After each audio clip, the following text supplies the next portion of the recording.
The 7-year-old twin girls who survived this deadly crash are now figuring out how to live the rest of their lives without their mom and dad. The crash in November of 2002 happened on El Camino in Redwood City. The attorneys for the family have now filed a wrongful death lawsuit. They claim this is the result of dangerous street racing. Because this is a situation where people chose getting thrills over the safety of others. The parents who permitted their son to drive a modified vehicle that was owned by the parent, but owned by the father. I mean, it's akin to giving their son a loaded gun and permission to use it. Two alleged street racers on the peninsula now facing a civil lawsuit in addition to criminal charges. Police say their excessive speeding caused a crash that killed a Redwood City couple. In a tragedy like this, you try to determine who could have stopped it. Neil McCarthy says Greg, Grace, and their twin 7-year-old girls were headed home after dinner with their grandparents. Investigators say 17-year-old Cesar Morales and 23-year-old Kyle Harrison started street racing on a crowded El Camino Real. The car of the minor was registered to the father.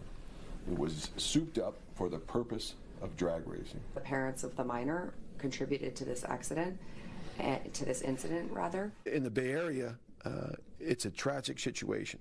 So the only question is, who's next? They are twin girls, and they're 8 years old now. But last year, when they were 7, they lost their parents in what police are calling a street racing crash in Redwood City. The drivers, they're awaiting trial, but today, the family of the twins took legal action. Here, we have parents involved who knew that the minor had a souped-up car, who knew that the minor was engaged in drag racing and didn't take any action to stop it.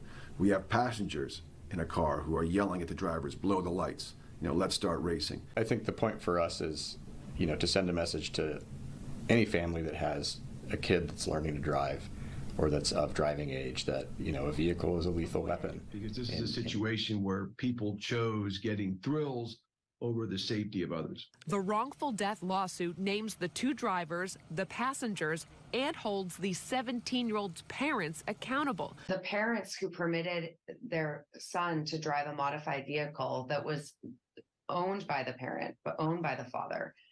I mean, it's akin to giving their son a loaded gun and permission to use it. Attorney Neil McCarthy filing a wrongful death suit on behalf of those 7-year-olds, and not just going after the drivers of the cars speeding over 80 miles an hour. We're going after, you have the parents of a minor driver who were aware that he was street racing and didn't take precautions to prevent him from driving. And the passengers in one of those cars accused of egging on the drivers, they are also targeted in this suit. We've seen death after death from some form of street racing, whether it's sideshows or drag racing. And there needs to be a lawsuit that changes behavior, and the family is hopeful this will be the one. Stay tuned. Jim Taylor, KCBS.